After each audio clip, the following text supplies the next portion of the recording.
Queria que você abrisse sua Bíblia hoje em Romanos capítulo 6, versos 22 e 23. Esse é um dos versos mais conhecidos da Bíblia, né? O 23 especialmente, né? Todos pecaram e destituídos estão da glória de Deus.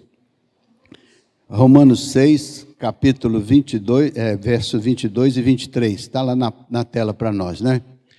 Agora, porém, libertados do pecado, olha, Paulo está falando da dificuldade que o pecado é na vida das pessoas. Então ele diz assim: agora, porém, libertados do pecado, ou libertos do pecado, né? Transformados em servos de Deus, tendes o vosso fruto para a santificação e, por fim, a vida eterna. Então esse versículo aí já resume o evangelho todinho, né? Só esse versículo aí, se alguém recebesse um Novo Testamento dos Gideões e lesse só esse versículo, ele já podia ter uma ideia extraordinária sobre o que Deus faz na vida de uma pessoa. Então, vou repetir com vocês. Agora, porém, primeiro ponto, libertados do pecado. Segundo ponto, transformados em servos de... Então, não somente foi libertado do pecado, mas juntamente com essa libertação vem a sua condição, transformados em servos de Deus. Então, por causa disso, tendes o vosso fruto para a santificação.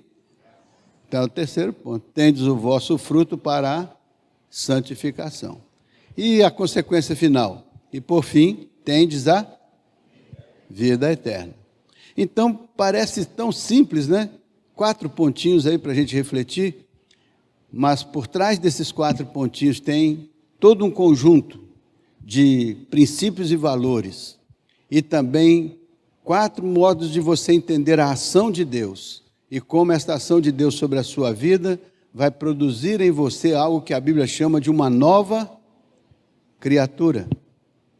Porque a Bíblia diz: quem está em Cristo, nova criatura é. As coisas velhas já passaram e tudo se fez novidade de vida. Então, tudo isso aí visa mostrar que você tem a possibilidade de tornar-se uma nova criação em Cristo Jesus. A Bíblia chama isso de um novo, repete para mim, um novo nascimento. Então a Bíblia diz que você pode nascer de novo.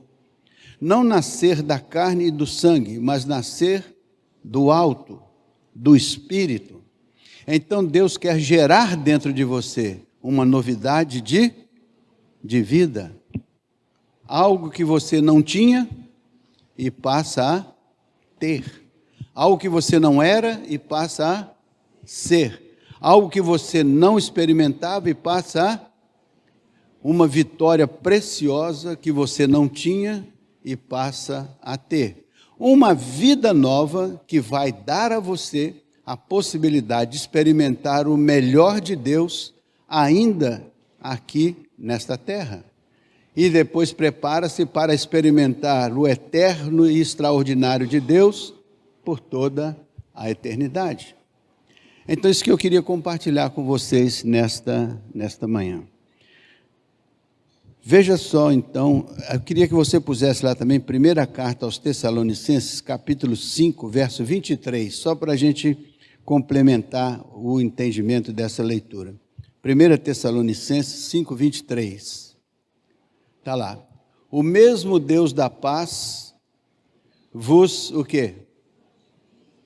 Como é que era o outro versículo lá? O fruto da santificação. O mesmo Deus da paz vos... Então, o fruto da santificação é uma obra de Deus na sua vida. O mesmo Deus da paz vos santifique em tudo. Sua vida deve ser santa ao santificar a Deus nos vossos corpos. Escola dominical, vamos lá. Santificai a Deus nos vossos corpos mortais. Então o próprio Deus vos santifica em tudo. Portanto, santificai a Deus nos vossos corpos Então, santificar a Deus em tudo é santificar a Deus nos vossos corpos mortais e tudo que isso representa e tudo que se envolve. Então, Deus tem um propósito de santificar a sua vida em tudo. E o vosso espírito, alma e corpo sejam conservados de qualquer maneira, fazendo o que quiser, do jeito que quiser, e tudo certo. Tá ok? Não. Então, vocês contestem o pregador. Porque o que diz na palavra? E o vosso espírito, e a vossa alma, e o vosso corpo sejam conservados íntegros. O que quer dizer íntegro? Inteiro, completo. E sejam irrepreensíveis, íntegros, de integridade. E a gente utiliza para dizer que você, uma pessoa íntegra, uma pessoa inteira, uma pessoa de A a Z na sua vida, ela é coerente, é consistente em princípios e valores que são reconhecidos como integridade. Uma pessoa íntegra, inteira, uma pessoa completa.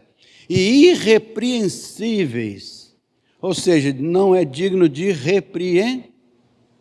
Significa que você então é irrepreensível na vinda de nosso Senhor Jesus Cristo. Então você se prepara nesse tempo para quando este evento final acontecer, você seja considerado íntegro, inteiro, completo e irrepreensível.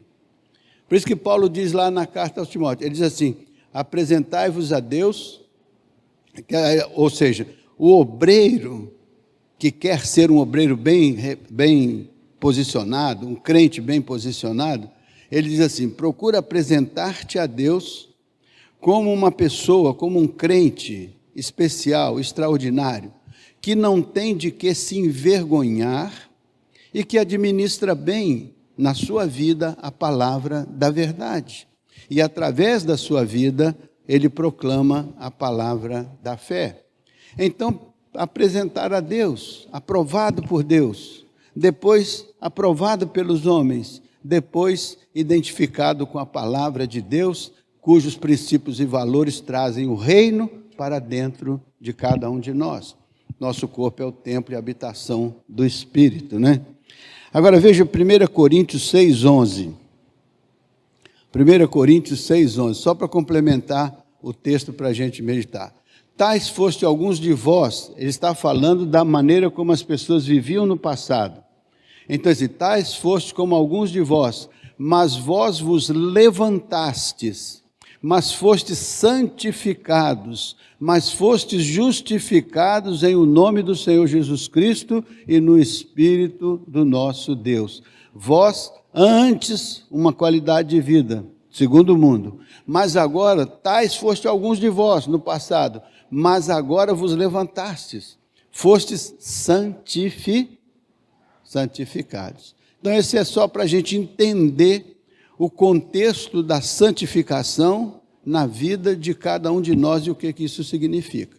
Então, a Bíblia diz assim, santificai-vos hoje, porque amanhã o Senhor fará maravilhas no meio de vós. Então, santificai-vos, Thales. Que bom ter você conosco, eu não tinha nem percebido. Bem-vindo. Deus te abençoe. Então, o que nós queremos? Santificai-vos hoje, porque amanhã o Senhor fará maravilha. Nós queremos que Deus faça maravilhas nas nossas vidas. Nós queremos que Deus faça maravilhas nas vidas dos nossos familiares. Queremos que Deus faça maravilhas na vida da nossa igreja. Queremos que Deus faça maravilhas no nosso país. Isso nós queremos. Mas a Bíblia diz, santificai-vos hoje. E como consequência disso, o Senhor fará maravilhas no meio de vós. E o que vem a ser esta santificação? O que é isso? O que quer dizer a palavra santo? O que quer dizer? Separado. Então, todo divorciado é santo, porque ele é separado. É isso? Então, santo não tem a ver com separado.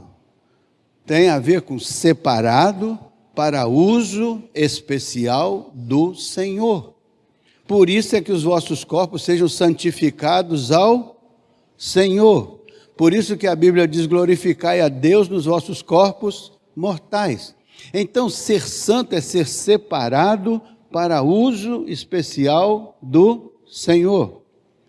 Então, diga comigo, ser santo é ser separado para uso especial do Senhor.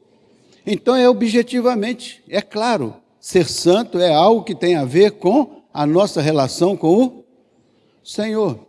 Esse lugar aqui se chama santuário, concorda comigo? Por que ele se chama santuário? Porque ele é um lugar separado para uso especial do... É separado para aqui celebrarmos o culto agradável ao Senhor. É separado porque é um lugar que nós honramos e respeitamos, que chamamos de casa do Senhor. É aqui que se reúne a família do Senhor. É aqui que se reúne o corpo do Senhor. É aqui que ele se manifesta como cabeça do seu corpo. É aqui que o Espírito do Senhor nos envolve com a sua unção. É nesse sentido que santo é aquilo que é separado para uso especial do Senhor. Então, quando diz santificai-vos hoje, porque amanhã o Senhor fará maravilhas no meio de vós. Por que santificai-vos hoje? Porque essa é a condição para Deus operar maravilhas no meio de nós. E quando diz santificar, é a santificação da nossa vida. É ali que ele disse, corpo, alma e espírito.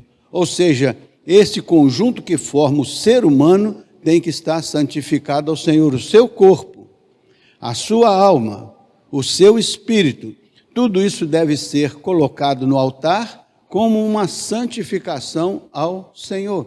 Agora, santificai a Deus nos vossos corpos mortais. Então, significa santificai a Deus todos os dias da vida, em todos os lugares onde estiver, de todas as formas que for, para que o nome do Senhor em nossas vidas seja glorificado. Então, santificar a Deus é mais do que uma declaração.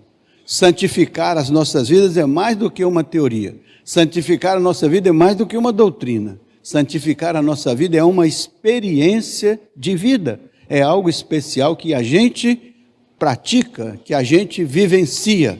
Porque a santificação é algo que nós decidimos para a nossa vida. É algo no que queremos transformar a nossa vida, vidas santificadas ao Senhor.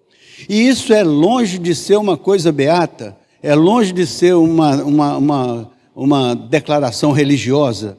Isso é uma qualidade de vida. Por isso que a gente vai ler o texto que leu e vai refletir um pouco agora para concluir esta ideia importante de você ter consciência de que Deus espera de você uma vida santificada, não é uma vida beatificada, é uma vida santificada que significa uma vida identificada com o seu reino, com a sua justiça, porque a Bíblia diz, buscai primeiro o reino de... Então, o que é a prioridade na vida de um crente que quer uma vida santificada? Qual que é a prioridade? Buscar primeiro, prioridade é o que vem primeiro, é o que é mais importante. Então, para o crente, o que é mais importante? Buscai primeiro a satisfação de todas as suas necessidades e desejos, né? E toda a legislação do seu país, e todas as demais coisas vos serão acrescentadas. É assim que está na Bíblia? Como é que está lá? Qual é a prioridade? Buscar primeiro. O que significa o reino de Deus? Soberania, autoridade, domínio. Então significa que Deus é o soberano, Deus é o divino poderoso. Deus é o Deus poderoso de toda a terra. Do Senhor é a terra, a sua plenitude, do Senhor é a terra, a sua plenitude, o mundo e todos aqueles que nele habitam. Então, de quem é a soberania total do mundo? É do Senhor, porque tudo a Ele, pertence a Ele por direito de criação. E a Bíblia diz que Ele nos entregou esta terra, para que nela vivêssemos e para que cuidássemos dela. Ele nos entregou esta missão. E nós, como cuidadores das coisas de Deus, temos falhado em muitos momentos e de muitas maneiras. Porque este mundo muitas vezes vai estar totalmente diverso da vontade de Deus, vai estar fora do propósito de Deus, por causa das nossas escolhas, das nossas decisões, das nossas atitudes. Mas Deus, confiando em nós, nos entregou esse mundo para que o gerenciássemos para a sua honra, para a sua glória e para a nossa felicidade. Falhamos nisso. Por isso que a Bíblia diz que isso é pecado, quando nós fazemos as coisas fora do propósito de Deus. O propósito vem antes daquilo que nós fazemos. Deus tem um propósito. E Ele espera que nós vivamos nossa vida para cumprir esse propósito, que é bom, perfeito e agradável. Então, se Deus tem um propósito que vem dEle, que é soberano, e se esse propósito é bom, perfeito e agradável, a expectativa dEle a nosso respeito é que a gente se organize em função desse propósito e dessa soberania e dessa autoridade. Por isso que buscai primeiro o reino de Deus. Jesus disse: se eu chego até vós, se eu expulso os demônios, se eu curo os enfermos, se eu consolo os abatidos, se eu cuido dos oprimidos, é consequentemente chegado até vós o quê? O reino de Deus. Então o reino de Deus chega até nós quando Jesus chega com a obra que Deus lhe deu a realizar. E Ele não somente chega até nós, Ele disse que pelo seu Espírito Ele estaria dentro de nós. O nosso corpo é o templo do Espírito de Deus. A Bíblia diz, Jesus falando com os seus discípulos, diz assim: eu e meu Pai viremos para vós e faremos em vós um acampamento do lado de fora da vida de vocês. Foi assim? Na escola dominical te ensinaram assim? O que te ensinaram na escola dominical? Eu e meu Pai viremos para vós e faremos em vós morada. Esta é a consciência. Eu e meu Pai viremos para vós, faremos em vós morada. Por que que Ele quer fazer morada em nós? Por que que Ele quer que o reino entre em nós? Porque Ele quer que o que seja verdadeiro no reino, seja verdadeiro em nós. Então, buscai primeiro o reino, a sabedoria, a autoridade, o domínio, o poder, a glória. Buscai. Primeiro isso. Depois, buscai primeiro o reino de Deus e a sua justiça. O que é a justiça de Deus? É fazer a coisa certa do ponto de vista de Deus. É fazer a coisa certa do ponto de vista da palavra de Deus.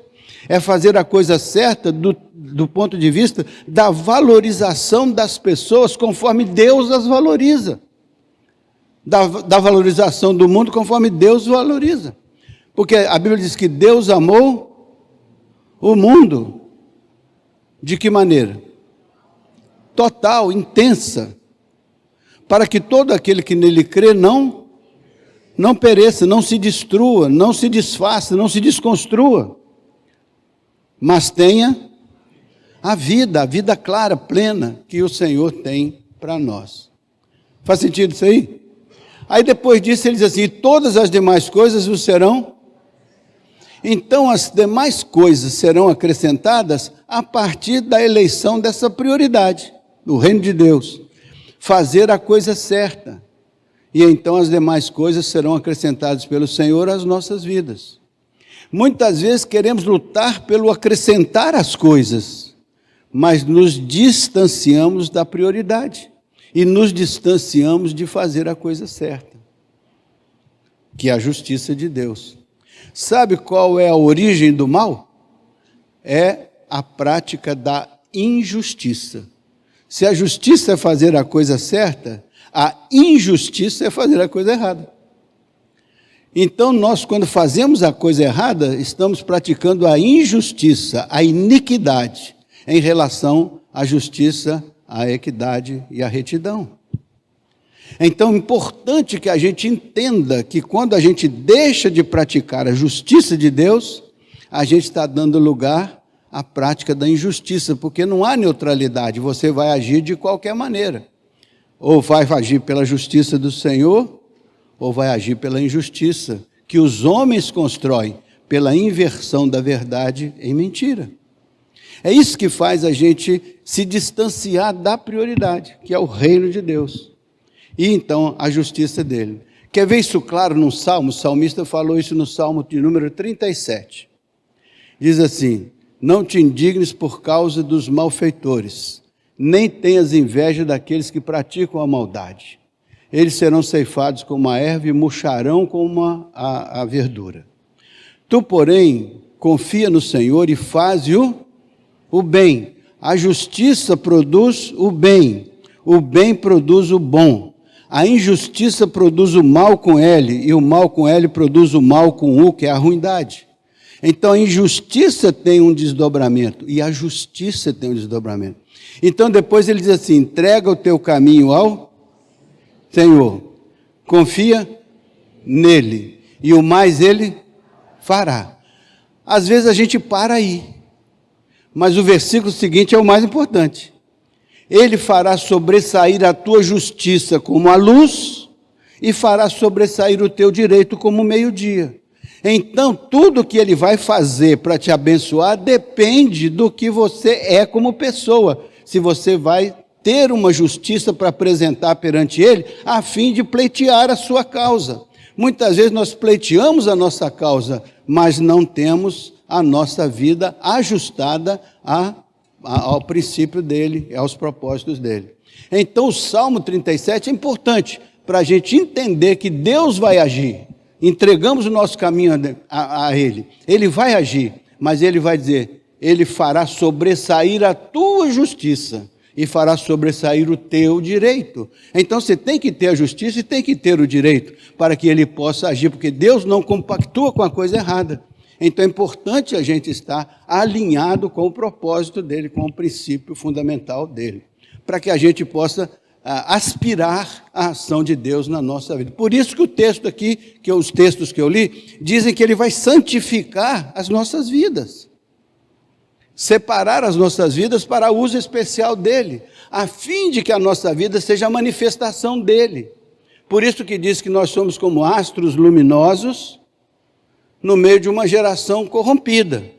Então o crente tem de ter a consciência de que ele é um astro luminoso, por causa da ação de Deus sobre a vida dele, e por causa da resposta dele ao propósito de Deus. Então ele se torna diferenciado, não porque ele é melhor do que os outros, é porque Deus lhe deu uma percepção, ele aceitou essa percepção e engajou-se no propósito de Deus. Então ele é um crente comprometido com o reino de Deus, com a justiça do reino, e todas as demais coisas lhe serão acrescentadas, né? Faz sentido isso? Então o reino agora não está do lado de fora. Se Jesus diz: eu chego até vós, é chegado o reino de Deus, mas agora o reino de Deus está dentro de vós, né? O Espírito Santo está dentro de nós. O Espírito de Deus comunica com o nosso espírito que somos o quê? Somos o quê? Filhos de quem? De Deus.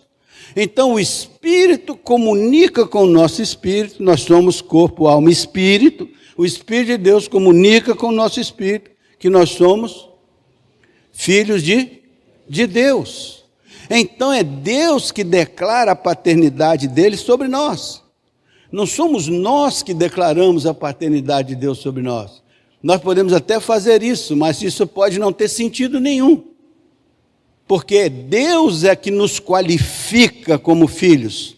E Ele nos qualifica como filhos no momento em que nós o recebemos. No momento em que nós o aceitamos. No momento em que Ele opera em nós uma novidade de vida. Nos transforma e nos faz novas criaturas. Então Ele nos habilita a condição de filhos. E Ele declara sobre nós a condição de filhos. Por isso que Ele é o nosso Pai. E nós somos seus filhos, herdeiros de Deus, co-herdeiros com Cristo. Por quê? Porque nós temos o mesmo Pai. Sendo que Jesus, em relação a Deus, ele é unigênito, é único, e em relação aos homens, ele é primogênito, é o primeiro, mas tem outros depois dele. Nós estamos na adoção dessa família, somos adotados na família de Deus, somos filhos por adoção. Não nascemos de Deus como Jesus nasceu. Nascemos do Espírito pela obra que Ele realizou nos resgatando da nossa vã maneira de viver e nos fazendo novas criaturas. Está aí? Até aí? Está legal? Silêncio absoluto. Está como no céu, meia hora de silêncio, né? Ninguém fala nada. Está certo, gente? Agora sim. Então vamos ver aqui. Romanos 6, 22 e 23. Coloca lá o Romanos 6, 22 para a gente só concluir essa reflexão. Queria refletir com vocês isso aqui. Olha só. Agora, né, nesse momento, libertados do pecado. Primeira coisa, você foi libertado do pecado? O pecado não são os pecados, porque tem duas coisas. Um é o pecado, é a rebelião contra Deus. Esse é o pecado. Você se distanciou de Deus porque se rebelou contra Ele, ou está fora do caminho dEle, ou se distanciou dEle, ou quebrou sua relação com Ele. Esse é o pecado do desvinculamento de Deus. Por isso que a Bíblia diz assim, Deus estava em Cristo reconciliando consigo o mundo. Deus estava em Cristo reconciliando consigo o mundo. Por que Ele reconciliou o mundo com Ele? Porque o mundo estava desligado, em ruptura. Então Deus estava em Cristo reconciliando. O pecado é essa disrupção. O pecado é esse desarraigamento. O pecado é essa separação.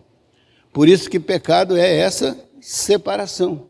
Então Deus nos amou e enviou o seu Filho para nos reconciliar com Ele. Então agora, libertos desse pecado, da disrupção, do desarraigamento, da separação, libertos disto, agora nós somos transformados em servos de Deus. E Jesus já não tem o chamado mais servos, né? Porque vocês são meus amigos. Então Deus nos reconciliou com Ele. Interessante que pôs em nós a palavra da reconciliação. Ou seja, não só nos reconciliou com Ele, como nos transformou em instrumentos de reconciliação. Nós somos reconciliadores dos homens com Deus. Por isso que nós somos aqueles que em missão levam o Evangelho até os confins da terra, para reconciliar a humanidade com o seu Criador. Porque a humanidade, pelo pecado, se afastou. E isto aí agora é uma consciência. Porém, vós, libertados do pecado, ou libertos do pecado, o que aconteceu ali? Como é que você foi liberto do pecado?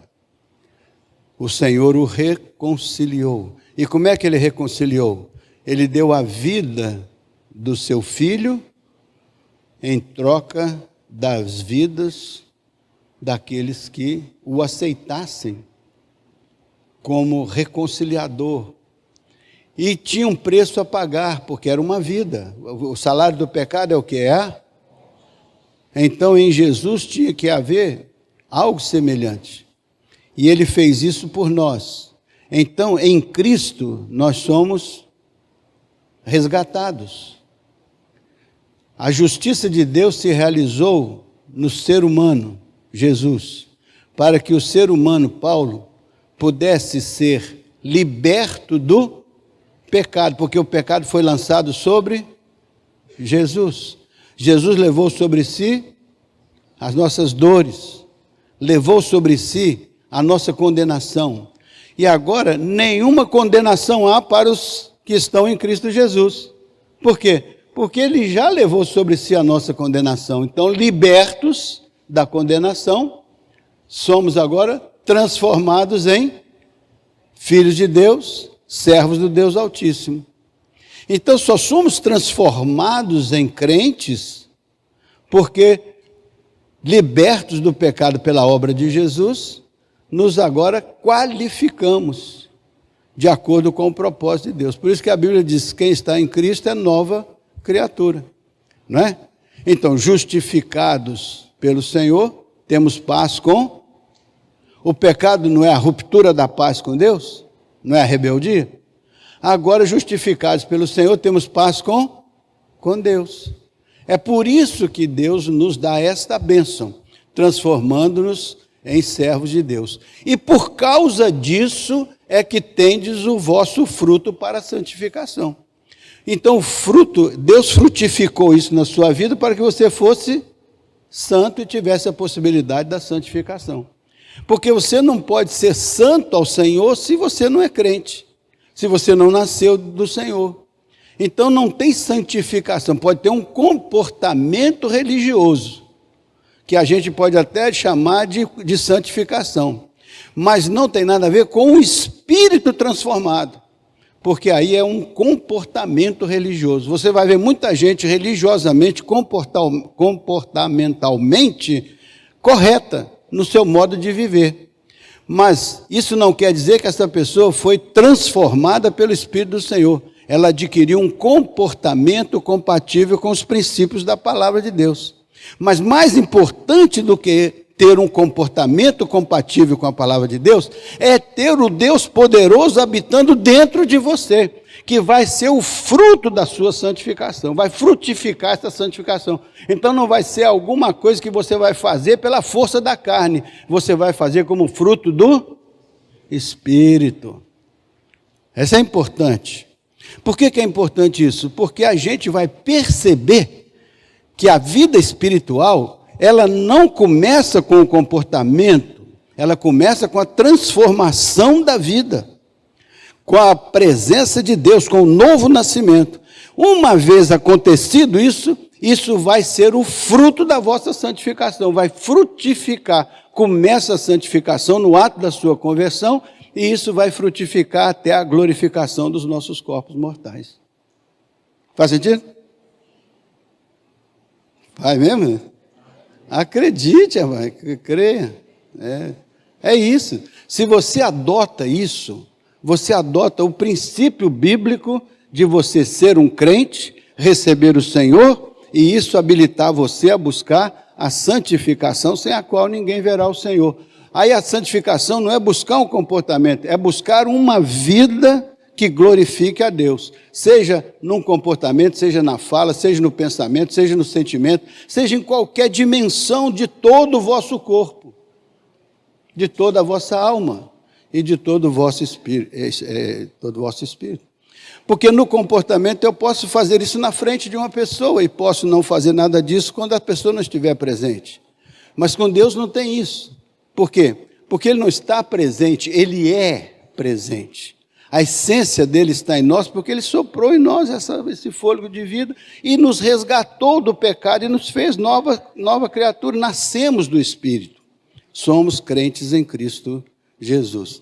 Aí, tendes o vosso fruto para a santificação. E, por fim, como resultado de tudo isso, o que vai acontecer? Você tem a qualidade de vida decorrente desse processo. Porque o que é a vida eterna? A vida eterna é uma quantidade de bilhões de anos? Isso aí para nós seria irrelevante. Bilhões de anos, né? Não diz muita coisa. A vida eterna é muito mais do que uma quantidade de tempo. Tanto é que a vida eterna já começa em nós no momento em que o Evangelho entra na nossa vida. Paulo diz, não me envergonho do Evangelho, porque é o poder de Deus para a salvação de todo aquele que crê. E o que é isso? Jesus disse assim, e a vida eterna é esta. Qual que é? E a vida eterna é esta. Qual que é? Que te conheçam, conheça a Deus, e a Jesus, a quem enviaste. E o que é a vida eterna? É que te conheçam a Deus e conheçam a Jesus. Então, vida eterna, mais do que quantidade, é conhecimento, é entendimento, é compreensão. Compreensão de quê? De Deus. Compreensão da vida de Deus, da obra de Deus, das coisas de Deus. Quando você se casa com Deus numa entrega, você está dando o primeiro passo, depois no relacionamento com Ele, você vai descobrindo uma vida que você nem imaginava que existia.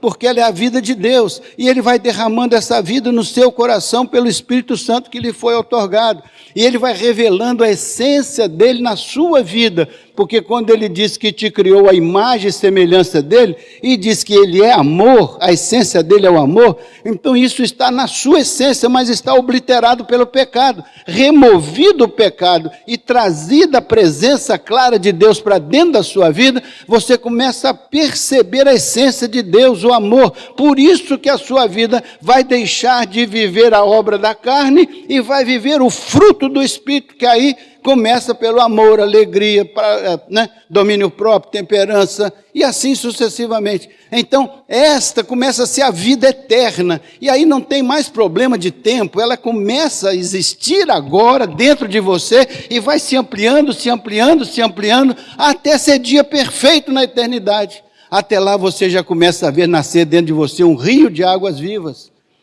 Onde era deserto, começa a florescer. Onde não tinha sentido, começa a ter. Onde você não era, começa a ser. E você vai começando a dizer, eu sou, eu sou. E Deus falou isso com Moisés. Quando Moisés perguntou, quem é o Senhor? Ele disse, eu sou. Então eu sou a identidade de Deus, eu sou a presença de Deus, eu sou a relação com Deus, eu sou o servo de Deus, eu sou.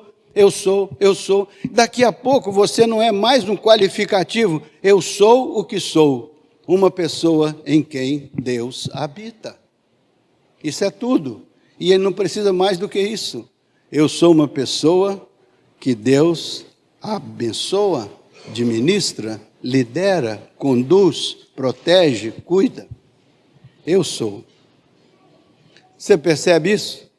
Então, por fim, a vida eterna é o conhecimento de Deus. É o conhecimento das coisas de Deus.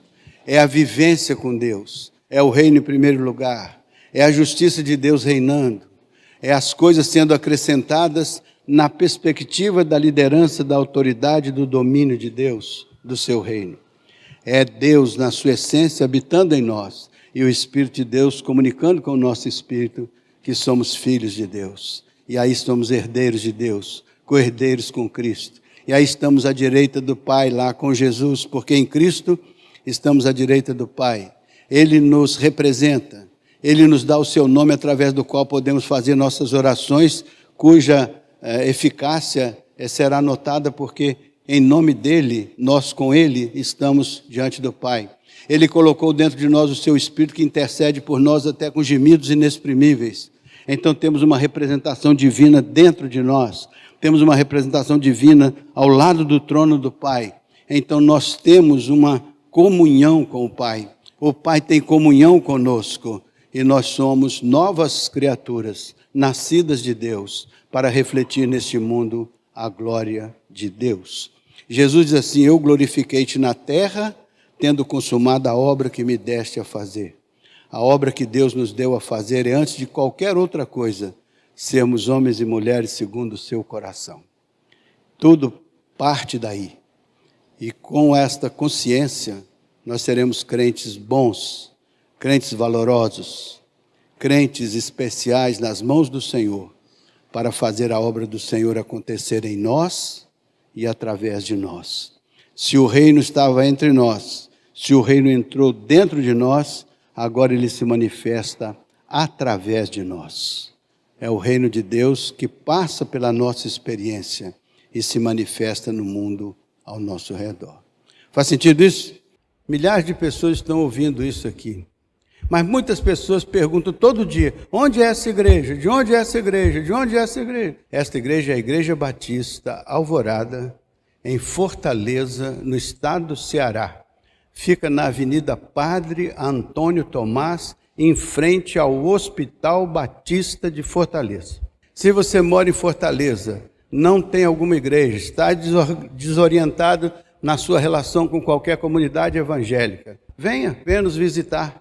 Venha nos conhecer, venha estar conosco durante os cultos que realizamos aqui.